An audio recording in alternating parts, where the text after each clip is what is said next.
Documents reveal that Russian intelligence knew all about Christopher Steele's work on his discredited fraudulent dossier in the summer of 2016. The footnotes from the Justice Department's Inspector General report also exposed a source for information that ended up in the Steele dossier voiced, quote, strong support for Hillary Clinton. Now, we knew that, but now we're getting a clear idea of just who those individuals might have been. President Trump says he may use his executive authority to adjourn Congress and the Senate if his political appointees aren't confirmed by the Senate. The Senate should either fulfill its duty and vote on my nominees, or it should formally adjourn so that I can make recess appointments. The current practice of leaving town while conducting phony pro forma sessions is a dereliction of duty that the American people cannot afford during this crisis. It is a scam what they do. Well, joining us tonight is former Congressman, former Chairman of the House Oversight Committee, Jason Chaffetz, Fox Business contributor, author of The Deep State. Jason, good to have you with us. What is your reaction to the president's idea of using his powers under the Constitution to send the Senate and the House home because they're not going to do their constitutional duty, that is, advise and consent and support his appointees, which, I mean, we've never seen this in the history of the nation. The president is spot on. Some of these people have been waiting more than a year for their vote. You have important appointments. John Ratcliffe, for instance, the congressman from Texas, up for the director of national intelligence.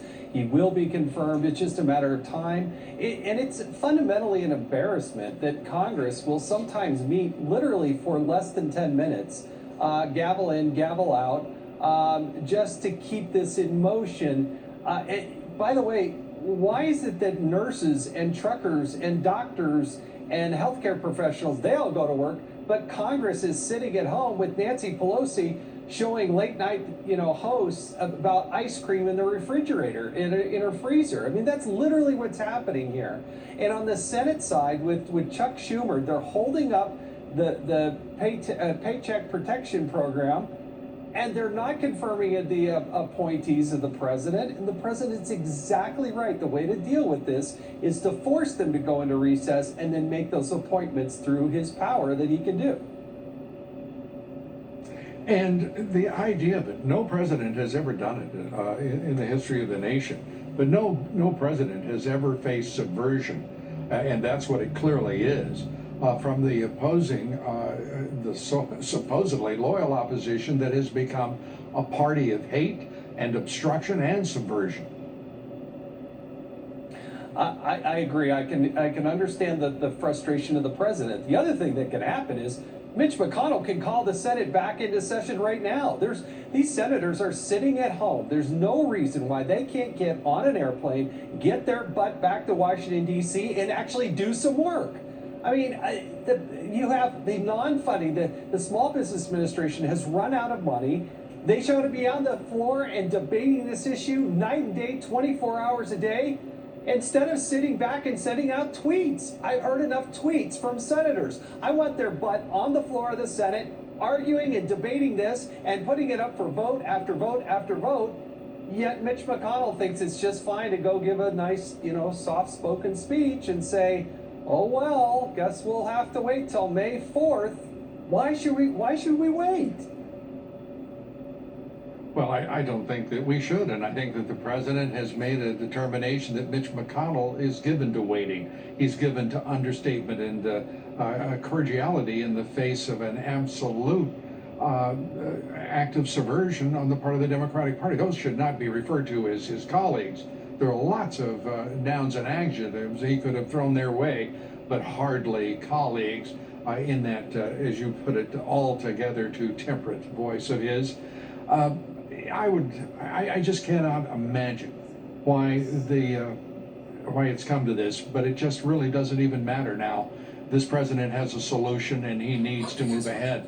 Otherwise, he is giving in to outright subversion. Well, let's talk about these new developments in which the government appears to very clearly have withdrawn its almost absolute statement of support for the Wuhan bat explanation for the coronavirus, or Wuhan virus as we call it on this broadcast.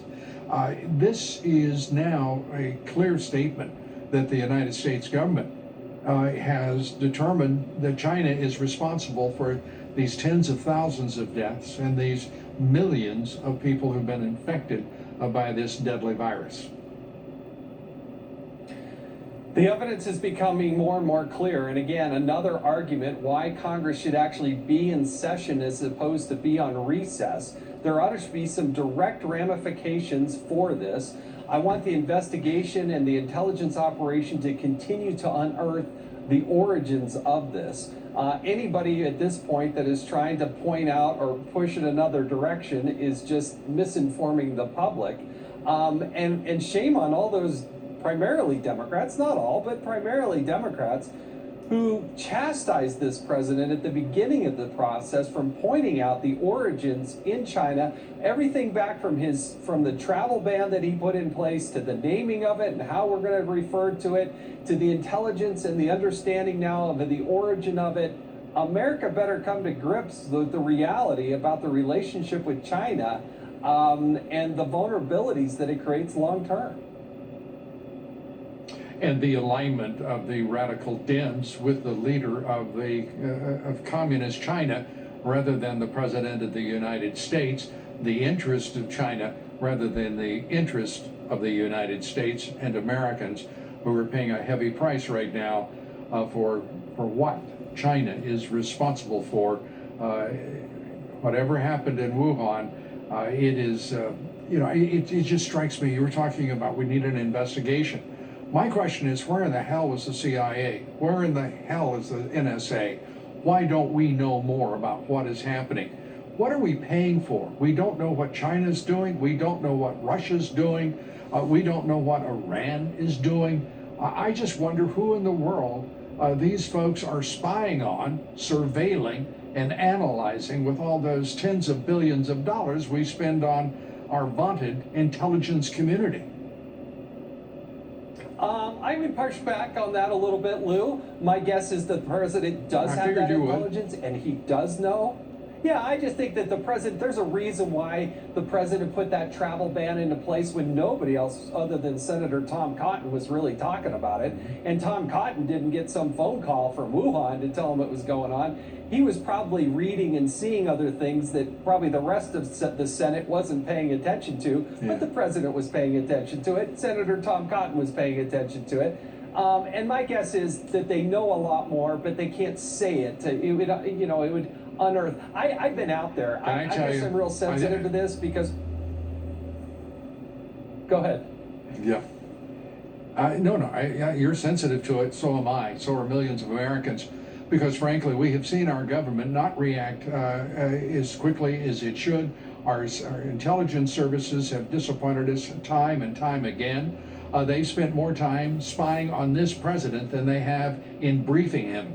I mean, it is really I think we are at a crisis point as a nation, and we better get over the idea that we've got time for 2-year investigations of what is transparently obvious. When there is culpability and there is political corruption, it needs to be rooted out of our agencies and our departments immediately. And when enemies of this nation act against our interest, we need to respond. And I don't think we need to have a coffee klatch before we do it. Jason Chaffetz, you get the last word. Fair enough. No, I agree with that part of it. You're right. We don't want to have a 2-year exercise in trying to figure this out. Fortunately, we have Donald Trump as the president who is taking action, and he's taking action very swiftly. I'm just telling you, there are a lot of good men and women who put their lives on the line in those intelligence agencies, and hats off to them. But, only to be subverted sometimes by their own Congress or their own media, the national media, does us no good whatsoever. Well, if our media can subvert our federal agencies that are responsible for our national security and well-being, and all of the good people you're talking about, then we've got an even bigger crisis than I originally thought. Jason, always good to have you with us. We appreciate it. We'd like to hear your thoughts on all of this. Share your comments. Follow me on Twitter at Lou Dobbs. Like me on Facebook. Follow me on Instagram at Lou Dobbs Tonight. And a programming note, Dr. Mammoth Oz, investigative reporter John Solomon, Pastor Robert Jeffress among our guests here tomorrow evening. Please join us for that and stay with us for next. International provocations. The U.S. Navy says 11 Iranian vessels dangerously close to our military ships. We'll take that up next. Stay with us.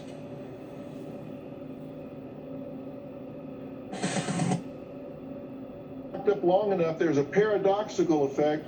You actually destroy more lives than you do by letting them go out and protect themselves and opt into their lives to fight for what they believe in. Yeah, and Dr. Phil, I could not agree more. I have not slept during this just because I'm so worried about our country. I'm blessed because I have a job and I'm very blessed, but I'm so worried about the working people in our country and the impact of being out of school for children.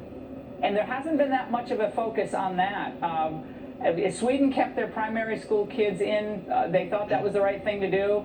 And, we'll see how the numbers all turn out there. But the risk that this poses to children, watch. They could just be totally blowing off school, not talking to anyone, and just, numbing out on YouTube videos all day long because they're anxious and worried and depressed and they're trying to distract themselves. And no one would know because they're not going to reach out for help. Dr. Phil, how can parents make sure this doesn't happen to their kids where it's veg out time? That's a real problem, Lauren. I'm glad you brought it up because attendance and actual completion of work across the country has dropped about 40%. Parents are not trained as teachers. I mean, we've got so many parents where they have 3 or 4 children in 3 or 4 different grades, and they have one device, one laptop or computer at home, if that, and they're trying to run 3 or 4 curricula when they don't have the training to do it once. And so that's a real problem. And they're doing it while they've got this hammer hanging over their head that the economy's crashing around their ears. They don't know they're going to be able to pay their rent. There were 10,000 people that showed up in San Antonio over the weekend for the food bank. People that used to be volunteering at the food bank are now in line getting food at the food bank. No. 10,000 people. And these are people that don't want to be there. They don't need to be there. No. We have so many questions. Our viewers, Dr. Phil, have been sending in questions all day long. When we come back, we're going to get to those questions from all of you. Stay tuned. More Dr. Phil up next.